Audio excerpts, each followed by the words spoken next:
Siapa yang suka daun salam, petik di kebun menjelang petang. Siapa yang ikhlas menjawab salam, semoga lunas semua hutang. Assalamualaikum warahmatullahi wabarakatuh. Selamat pagi, selamat siang, selamat sore dimanapun Anda berada, dan salam sejahtera bagi kita semua. Salam Om Swastiastu, Namo Buddhaya, salam kebajikan.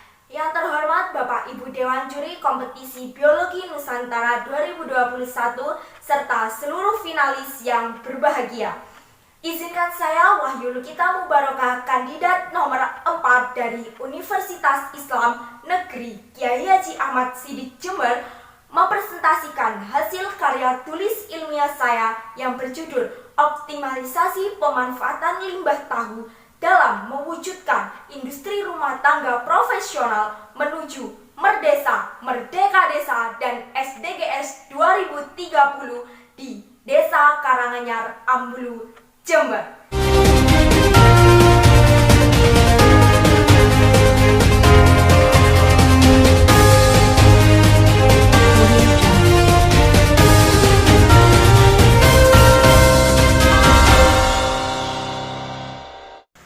Indonesia, daun hijau membeli gugusan tanah, menyatu dalam bingkai Nusantara. Lantunan burung bernyanyi mengkokohkan persatuan Indonesia. Inilah wajah Indonesia, negara akan kekayaan keanekaragaman. Inilah surga dunia, surga mega biodiversitas. Ujung selatan negara kesatuan Republik Indonesia menampakkan gugusan pantai nan eksotis. Wilayah selatan kecamatan ini bersamaan batasnya dengan Samudra Hindia dengan pantai yang terkenal, Pantai Watu Ulo dan Papua. Desa Karanganyar, sebuah desa di utara wilayah kecamatan Ambulu, merupakan desa yang memiliki tingkat kesuburan tanah sangat bagus. Hal ini terlihat dari banyaknya gudang tembakau milik VOC yang masih digunakan.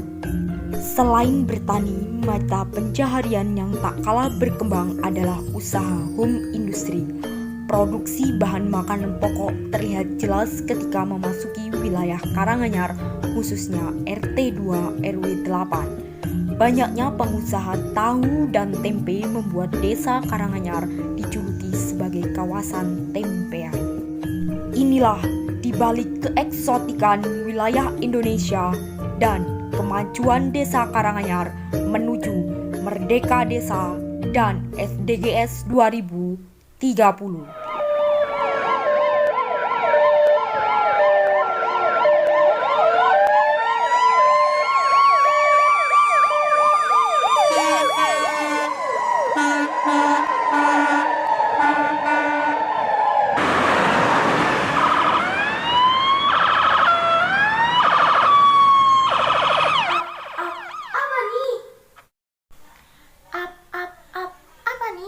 Ya, itu semua merupakan berita tentang pencemaran lingkungan yang ada di Indonesia. Dan juga di berita terakhir beberapa minggu yang lalu, ada berita di Kabupaten Jember yang menyorot mata DPRD terhadap pencemaran lingkungan limbah yang ada di Kabupaten Jember. Untuk lebih jelasnya, kita bahas tentang pencemaran lingkungan. Apa sih pencemaran lingkungan itu, dan apa sih dampaknya, dan apa sih pengaruhnya terhadap SDGs, Merdeka Desa, dan inovasi kita sebagai mahasiswa meminimalisir pencemaran lingkungan yang ada di Indonesia sebagai negara mega biodiversitas. Pencemaran lingkungan didefinisikan sebagai perubahan faktor abiotik akibat kegiatan yang melebihi ambang batas toleransi ekosistem biotik. Misalnya, penggunaan kendaraan bermotor ataupun alat pengolahan bahan baku yang terkadang tidak sesuai dengan standarisasi lingkungan. Di sini ada dua jenis bahan dalam pencemaran. Satu, degradable, yaitu polutan yang dapat diuraikan kembali atau dapat diturunkan sifat bahayanya ke tingkat yang dapat diterima oleh proses alam. Contohnya, kotoran manusia atau hewan dan limbah tumbuhan. Yang kedua ada non-degradable, yaitu polutan yang tidak dapat diuraikan oleh kemampuan proses alam itu sendiri. Contohnya merkuri, timah hitam, arsenik, dan sebagainya. Pencemaran lingkungan itu disebabkan oleh beragam faktor, namun faktor terbesarnya adalah manusia. Sadar nggak sih kita telah berkontribusi dalam proses pencemaran lingkungan, mulai dari bertambahnya penduduk yang tak terkendali, banyaknya sumber zat pencemaran, sehingga alam tak mampu lagi menetralisir. Selain itu, banyak juga aktivitas sehari-hari yang tanpa disadari menjadi faktor rusaknya lingkungan. Macam dan pembagian pencemaran lingkungan dapat dibedakan menjadi beberapa jenis pencemaran. Yang pertama, ada pencemaran udara. Pencemaran udara dapat berupa gas atau partikel. Contohnya, gas GHZS. Ya, gas ini bersifat racun, terdapat di kawasan gunung berapi. Bisa juga dihasilkan dari pembakaran minyak bumi dan batu bara. Gas CO dan COZ, karbon monoksida, tidak berwarna dan tidak berbau, bersifat racun, merupakan hasil pembakaran yang tidak sempurna dari bahan pembuangan mobil dan mesin letup. Kalau zat COZ dalam udara murni itu berjumlah 0,03%. Jika melebihi toleransi dapat mengganggu pernapasan. Dampak dari pencemaran udara itu ada hujan asam, perubahan cuaca yang ekstrim, penipisan ozon, peningkatan kasus kerusakan mata hingga kanker kulit. Yang kedua ada pencemaran air. Polusi air dapat disebabkan oleh beberapa jenis pencemar. Adanya pembuangan limbah industri, sisa insektisida, dan pembuangan sampah domestik. Misalnya sisa deterjen mencemari air. Buangan industri seperti PB, HGZ, NCO dapat terakumulasi dan bersifat racun. Bila terjadi pencemaran di air, maka terjadi akumulasi zat pencemar pada tubuh organisme air. Akumulasi pencemar ini semakin meningkat pada organisme pemangsa yang lebih besar. Dampaknya menyebabkan penyakit, peningkatan alga dan eceng gondok, menurunkan kadar oksigen dalam air hingga mengganggu organisme perairan. Dapat juga mengganggu pernapasan karena bau yang menyengat. Yang ketiga, pencemaran tanah. Pencemaran tanah disebabkan oleh beberapa jenis pencemaran. Berikut ini ada sampah plastik yang sukar hancur, sampah botol, karet sintetis, pemecah kaca dan kaleng, deterjen juga yang bersifat non-biodegradable atau sulit diuraikan, zat kimia buangan pertanian misalnya insektisida. Nah, dampaknya peningkatan salinitas tanah dan penurunan kesuburan tanah, bencana alam seperti tanah longsor, erosi, hingga penyumbatan saluran air. Dan yang terakhir ada pencemaran suara. Polusi suara disebabkan oleh suara bising kendaraan bermotor, kapal terbang, deru mesin pabrik, radio yang berbunyi keras sehingga mengganggu pendengaran. Kita ada kasus tuh, warga yang merasa terganggu dengan suara mesin boiler milik pabrik kelapa sawit. Nah, setiap hari mereka itu tidak bisa tidur nyenyak, terutama anak-anak, karena bising dari mesin itu. Kalau menurut WHO, tingkat pencemaran itu didasarkan pada kadar zat pencemar dan waktu atau lamanya kontak. Sumber suara diantaranya ada percakapan pelan yang mengandung 20-30 dB, radio, dan mesin pemotong rumput yang mengandung 60-80 dB.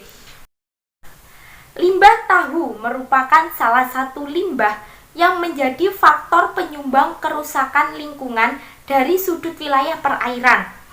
Nah, limbah tahu yang diproduksi hampir setiap hari ini, khususnya pada daerah yang menggantungkan hidupnya dari produksi tahu dan tidak dapat mengolahnya dengan benar, akan mereka buang secara tanpa merasa berdosa ke aliran sungai yang terdapat di kanan kiri rumah mereka atau kanan kiri lingkungan rumah. Salah satu faktornya adalah home industry, merupakan kegiatan yang perlu diawasi lagi mengenai pengolahan limbah yang masih sangat tidak karuan. Tak mengertinya mereka itu akan kesehatan lingkungan membuat mereka seenaknya sendiri membuang limbah yang mereka produksi ke dalam wilayah yang tak bersalah. Secara ekonomi, home industri tahu ini sudah menjadi penyumbang ekonomi terbaik untuk desa Karanganyar setelah pertanian pastinya. Namun, di balik banyaknya home industri yang berkembang di desa Karanganyar Sumberan Ambulu, banyak pula kadar COD atau chemical oxygen demand yang sangat tinggi disumbangkan untuk bumi manusia. Dan itu dapat menyebabkan pencemaran lingkungan yang cukup berat jika tidak dikelola dengan cukup baik. Nah, di sini bagaimana sih cara pengolahannya? Dalam pembuatan tahu itu, kan ada beberapa langkah pengerjaan.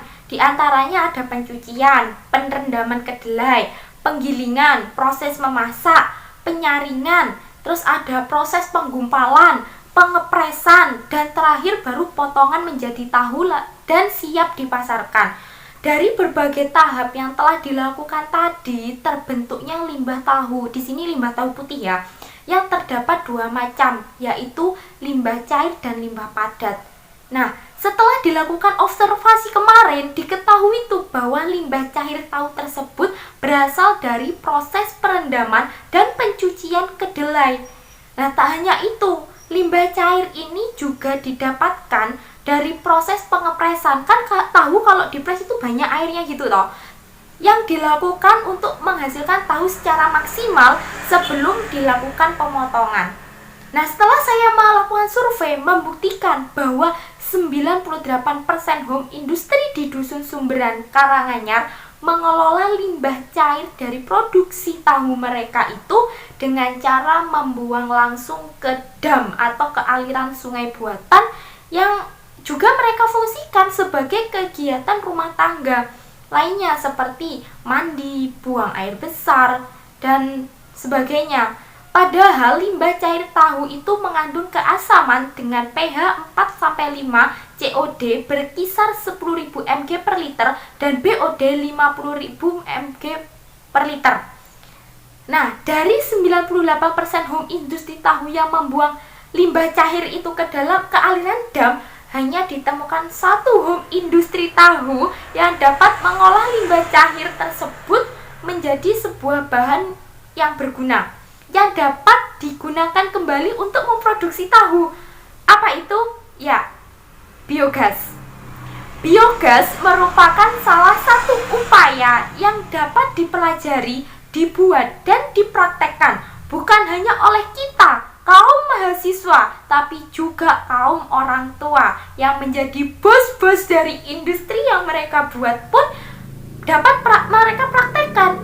Hal ini dapat menjadi sebuah dobrakan penyongsong peminiman kerusakan lingkungan serta dapat mendorong kemajuan desa menjadi desa yang merdeka atau merdeka desa dari pencemaran limbah. Setidaknya kalau orang tua sudah bisa berinovasi membentuk sebuah biogas, lantas kita sebagai mahasiswa apakah hanya menonton, layaknya menonton serial drama, atau menjadi aktor ke depannya?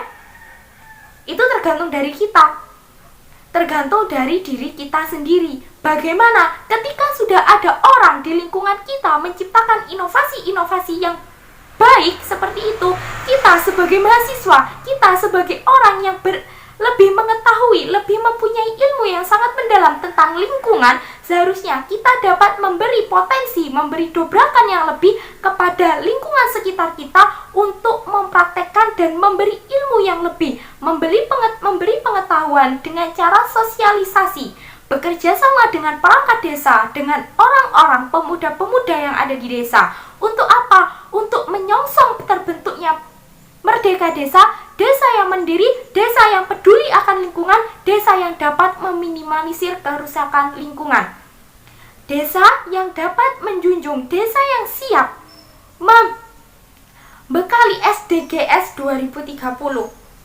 Maka dari itu, sebagai mahasiswa, sebagai agent of change, agent of sosial, kita harus berkontribusi penuh, setidaknya dari diri kita sendiri, membuang sampah pada tempatnya, tidak mengotori sungai, tidak membuang sampah di sungai, dan melakukan penanaman atau penghijauan di sekitar lingkungan kita.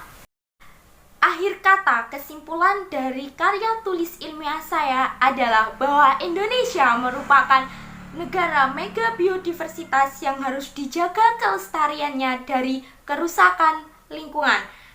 Salah satunya adalah menjaga lingkungan kita dari kerusakan limbah.